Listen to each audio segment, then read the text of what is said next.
মারুফ যখন ধরা পড়ল, তার চোখে মুখে কোনো অপরাধবোধ ছিল না, ছিল চরম আতঙ্ক। সে বারবার বলছিল, আমি মারিনি, আমি মরা মানুষ দেখেছি। কিন্তু প্রশ্ন হল, একজন লেখক যে নিজের ঘরে তালাবন্ধ অবস্থায় মারা গেলেন, তার ঘরে ঢোকার চাবি তো শুধু মারুফের কাছেই ছিল। পুলিশ যখন মারুফকে প্রধান আসামি সাব্যস্ত করে তদন্তের নথিপত্র গুছিয়ে আনছিল, ঠিক তখনই আরমান চৌধুরীর টেবিলের ওপর থেকে উদ্ধার হয় তার শেষ পাণ্ডুলিপি। কিন্তু রহস্যের শুরু সেখানেই। দেখা যায় গল্পের শেষ পৃষ্ঠাটি কে যেন অত্যন্ত সতর্কতার সাথে ছিঁড়ে নিয়েছে। কি এমন লেখা ছিল সেই নিখোঁজ পাতায়? কেনই বা খুনি বা অন্য কেউ সেই পৃষ্ঠাটুকুকে সরিয়ে ফেলল? এই প্রশ্নের উত্তর খুঁজতে গিয়েই পুলিশি তদন্তের মোড় ঘুরে যায় এক রুদ্ধশ্বাস গোলক ধাঁধায়। সেই ছেঁড়া পাতার শূন্যস্থান যেন এক অতল গহ্বর, যা গিলে ফেলতে শুরু করে সমাজের তথাকথিত ভদ্র মুখোশধারী রাঘব বোয়ালদের। তদন্ত যত এগোতে থাকে, ততই উন্মোচিত হতে থাকে অন্ধকার জগতের একের পর এক রক্তহীন করা সমীকরণ।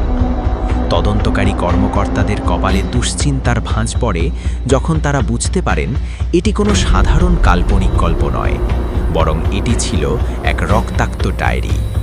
গল্পের প্রতিটি চরিত্র ছিল রক্ত মাংসের মানুষ, আর প্রতিটি ঘটনা ছিল বাস্তবের প্রতিচ্ছবি।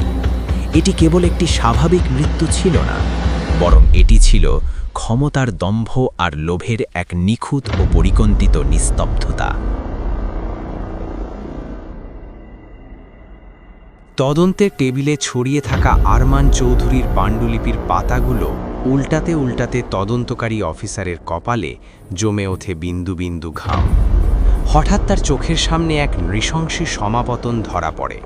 তিনি খেয়াল করেন গল্পের শুরুর পরিচ্ছেদগুলোতে যাদের নাম বা চারিত্রিক বৈশিষ্ট্য উল্লেখ করা হয়েছে, তারা গত 1 মাসের ব্যবধানে এই শহর থেকে রহস্যজনকভাবে উধাও হয়ে গেছে। কেউ সড়ক দুর্ঘটনায় প্রাণ হারিয়েছে, কেউ বা নিখোঁজ হয়েছে চিরতরে। তদন্তের মোড় পাল্টে যেতে দেখে পুলিশ মারুফের পুনরায় স্বীকারোক্তি নেয়। মারুফ এবার ঘটনার একেবারে শুরু থেকেই বলতে শুরু করে। আমি আগেও বলেছি, স্যার সবসময় একা থাকতে ভালোবাসতেন। সে কারণেই উনি স্পষ্টভাবে বলে রেখেছিলেন তার বাসায় অপ্রয়োজনীয় কেউ আসবে না। সত্যি বলতে স্যারের দেখাশোনা একমাত্র আমিই করতাম। ওই সময় স্যার একটি নতুন বই প্রকাশের পরিকল্পনা করছিলেন, কিন্তু প্রকাশকরা বইটি প্রকাশ করতে রাজি হননি।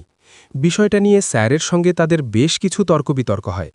এরপর প্রায় 1 সপ্তাহ ধরে বাসায় কোনো প্রকাশকই আসেননি। স্যার মারা যাওয়ার ঠিক 2 দিন আগে হঠাৎ করে এসি ঠিক করার জন্য লোক আসে। কে তাদের খবর দিয়েছে এটা ভেবে আমি সত্যিই অবাক হয়ে যাই। তারা জানায় স্যার নিজেই ফোন করে ডেকেছেন। আমি আর স্যারকে সেটা নিয়ে প্রশ্ন করার সাহস পাইনি। তারা এসি ঠিক করে চলে যায়। ওরা ছাড়া সপ্তাহখানেকের মধ্যে আর কেউই স্যারের বাসায় ঢোকেনি। মারুফের জবানবন্দি পুলিশের তদন্তের মোড় সম্পূর্ণ ঘুরিয়ে দিল। সিসিটিভি ফুটেজ বিশদভাবে বিশ্লেষণ করে পুলিশ সেই এসি মেকানিকদের ইউনিফর্মে থাকা কোম্পানির লোগোটি শনাক্ত করতে সক্ষম হয়। কিন্তু আসল রহস্য তখনও বাকি ছিল।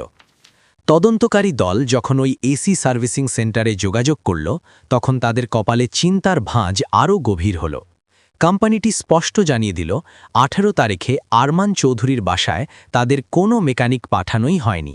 তাহলে ইউনিফর্ম পরা ওই রহস্যময় লোকগুলো কারা ছিল? ঠিক সেই মুহূর্তে ল্যাব থেকে এসির ফিল্টারের ফরেনসিক রিপোর্ট পুলিশের হাতে আসে। রিপোর্টে পাওয়া যায় এক ভয়ঙ্কর মরণঘাতী রাসায়নিকের অস্তিত্ব। এটি এমন এক বিষাক্ত গ্যাস যা বাতাসের সাথে মিশে নিঃশ্বাস নেওয়ার সাথে সাথেই মানুষের মৃত্যু নিশ্চিত করে। সবচেয়ে শিউরে ওঠার মতো তথ্য হল, মৃত্যুর ঠিক 1 থেকে 1.5 ঘন্টা পরেই এই রাসায়নিকটি রক্ত থেকে সম্পূর্ণ উধাও হয়ে যায়। কোনো সাধারণ ময়না তদন্তে এই বিষের অস্তিত্ব ধরা পড়া একেবারেই অসম্ভব। আরমান চৌধুরীকে মারতে যে এক সুনিপুণ ও বৈজ্ঞানিক পরিকল্পনা করা হয়েছে, তা এখন পুলিশের কাছে পরিষ্কার। মারুফের জবানবন্দি এবং ল্যাব রিপোর্টের সূত্র ধরে পুলিশ নিশ্চিত হয় যে এটি কোনো সাধারণ দুর্ঘটনা নয়। এই বিশেষ রাসায়নিকটি সাধারণ বাজারে কেনা অসম্ভব। এটি সংগ্রহের জন্য প্রয়োজন বিশেষ সরকারি লাইসেন্স। তদন্তকারী দল যখন লাইসেন্সধারী ক্রেতাদের তালিকা যাচাই শুরু করল, তখন বেরিয়ে এলো এক চাঞ্চল্যকর নাম। তিনি আর কেউ নন, লেখক আরমান চৌধুরীর দীর্ঘদিনের ঘনিষ্ঠ বন্ধু এবং তার বইয়ের প্রকাশক, যার নিজস্ব প্রকাশনী থেকেই আরমান চৌধুরীর সব জনপ্রিয় উপন্যাস প্রকাশিত হতো। সন্দেহ দানা বাঁধতেই পুলিশ ওই প্রকাশকের ছবি কেয়ারটেকার মারুফকে দেখায়। ছবি দেখা মাত্রই মারুফ তাকে শনাক্ত করে ফেলে।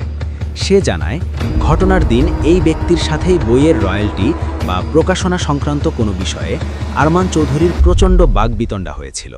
এতক্ষণে পুলিশের সামনে পুরো ঘটনাটি আয়নার মতো পরিষ্কার হয়ে যায়। বন্ধুত্বের আড়ালে লুকিয়ে থাকা এক চরম প্রতিহিংসা আর ব্যবসায়িক বিরোধী যে আরমান চৌধুরীর মৃত্যুর মূল কারণ, তা এখন দিনের আলোর মতো স্পষ্ট।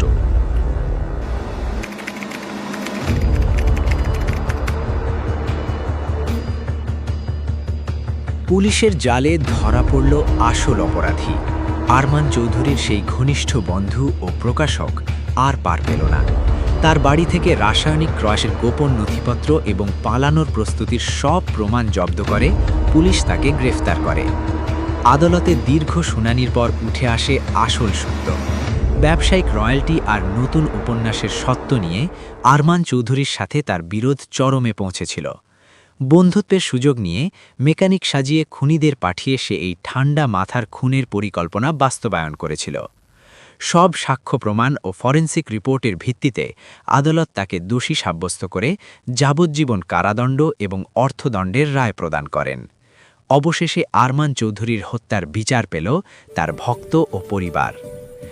একটি কথা মনে রাখবেন, অপরাধী যত চতুরই হোক না কেন, আইনের চোখকে ফাঁকি দেওয়া অসম্ভব। কোনো না কোনো সূত্র ঠিকই রয়ে যায়। তাই নিজের চারপাশে সচেতন থাকুন এবং কারো ওপর অন্ধভাবে বিশ্বাস করার আগে সাবধানতা অবলম্বন করুন, কারণ অনেক সময় সবচেয়ে কাছের মানুষটিই হয়ে ওঠে সবচেয়ে বড় শত্রু। আমাদের এই থ্রিলার ডকুমেন্টারিটি ভালো লাগলে লাইক দিন এবং এরকম আরও রোমাঞ্চকর ভিডিও পেতে আমাদের চ্যানেলটি এখনই সাবস্ক্রাইব করে রাখুন। দেখা হচ্ছে পরবর্তী কোনো কেস স্টাডি ভিডিও নিয়ে। ধন্যবাদ।